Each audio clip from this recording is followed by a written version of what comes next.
ខែភ្លឺមកលេងរាំវង់ស្រីស្រមានទ្រង់រូបល្អអង្ចាល្អអើយល្អដូចជាទេវតាល្អអើយល្អដូចជាទេវតាចិត្តជួនស្នេហាគឺជីវ៉ាយូរហើយនាងអើយចូលមករំលេងនាងអើយចូលមករំលេងពួកយើងក្មេងៗមករំលេងទាំងអស់គ្នាថយកំបែមើលក្រោយយើងមកលេងរំវង់ហើយឆេបាទជំរាបសួរបងប្អូនទាំងអស់គ្នាបាទពួកយើងឥឡូវនេះបានមកដល់ស្រុកបារាំងហើយបាទអញ្ចឹងសូមពឹងអាស្រ័យលើបងប្អូននៅប៉ារីសស្រុកបារាំងហើយនឹងអឺរ៉ុបបាទថ្ងៃទី6បាទខ្ញុំបាទយើងយ៉នហើយនឹង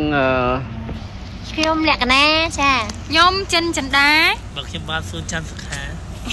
បាទពួកយើងនឹងមានកម្មវិធីប្រគំតន្ត្រីនៅភោជនីយដ្ឋានប៉ូលីដរបាទថ្ងៃ6ខែ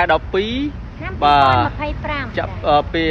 2025ចាប់ពីម៉ោង6ល្ងាចបាទរួមវងផងហើយនឹងមានអីទៀតឲ្យលក្ខណៈជួយប្រាប់បាទថ្ងៃទី6ខែ12ឆ្នាំ2025ចានៅរេស្តូរ៉ង់ប៉ូលីដរចាប់ពីម៉ោង7យប់រហូតដល់ម៉ោង1កន្លះផងដែរចាយើងមានតែចង្វាក់រួមវងសារវ័នឡាំលាវកត្រឹមចុកកពឹសរួមក្បាច់និយាយទៅយើងមានទាំងអស់ចាសម្រាប់សម្ដែងជូនដល់ពុកម៉ែបងប្អូនចាអញ្ចឹងកុំភ្លេចពុកម៉ែបងប្អូនចូលរួមទាំងអស់គ្នាផងដែរចាស្ដាយក្រោយណាដែលអ្នកដែលអត់បានចូលរួមបាទសូមអរគុណពុកម៉ែបងប្អូនទុកជាមុនផងដែរនៃការចូលរួមថ្ងៃទី1ខែ12ឆ្នាំ2025ខាងមុខនេះដែរសូមជូនពរពុកម៉ែបងប្អូនសូមឲ្យមានសុខភាពល្អរកទទួលទានបាននៅក្នុងមួយឆ្នាំថ្មីខាងមុខនេះផងដែរចាកុំភ្លេចណាចា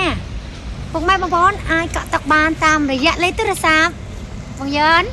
បាទលេខទូរស័ព្ទយើងដាក់នៅក្នុង caption ចាយើងសូមអរគុណពុកម៉ែបងប្អូនចាបាយបាយនេះយើងមិនដឹងពី